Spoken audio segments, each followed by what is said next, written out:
Good morning, friends. So we'll first of all understand the language syntax. Then we will try to apply whatever we learned in JavaScript into application building process. First of all, let's try to understand how JavaScript came into existence and how it evolved over the time. That was the 90s. Specifically the year 1995 when internet was introduced to the general public. People used to browse through different websites and gather information. If somebody wanted to browse through the website.com, for example, they would open a web browser and they will load the web page and gather all the required information. At that time, there were two internet web browsers. One was Netscape Navigator from the company Netscape. Another one was the Internet Explorer browser from Microsoft. But most of the websites at that time were not that much advanced as we see today. There was not much interactivity involved in the older websites. To prove my point, let me go to the website archive.org, which keeps a record of all the previous versions of the websites that we see today. For example, if I go to the website yahoo.com, go to see what exactly the website looked like the year 1997 to this is what the website of yahoo.com looked like. See, the plain textual web page from which we can browse through different web pages through the links. Now we'll browse through the yahoo.com version and this is how it looks today. You can see the web page is quite interactive. So if I have to search something here in the search bar, I can search it and automatically I see different suggestions. Also browse through different posts displayed on the home page.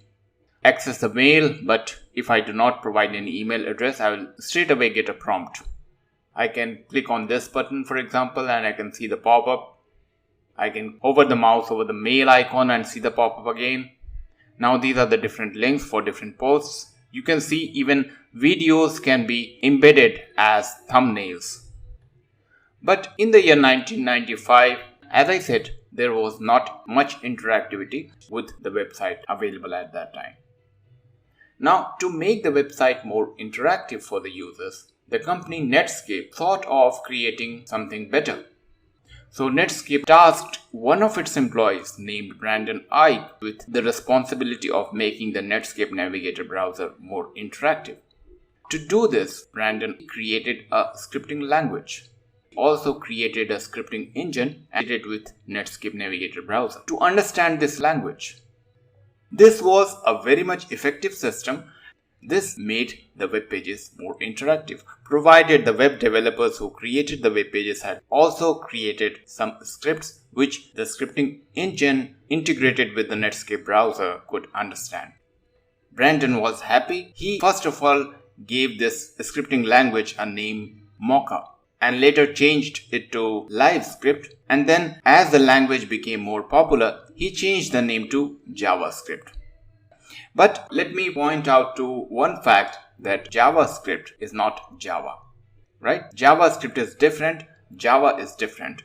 The only reason Brandon gave the name of JavaScript to the scripting language was because he wanted to leverage the popularity of Java as a programming language prevalent at that time.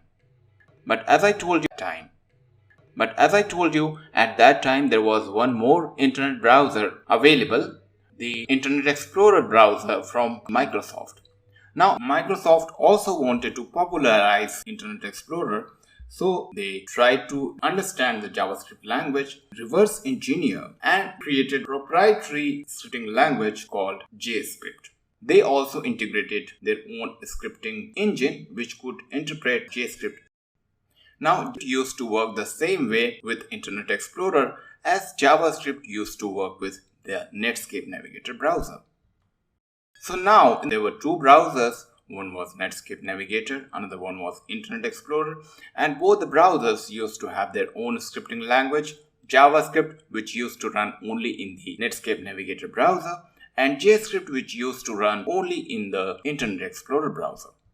But this was a headache for web developers like us who used to, because now we not only had to create the HTML pages, But at the same time, we had to write scripts in different scripting languages. Scripts in JavaScript, scripts in JavaScript. If tomorrow another web browser is launched, then the scripting engine attached to that browser should understand a scripting language, let's say ABC. Then we as a web developer had to understand and write ABC script also.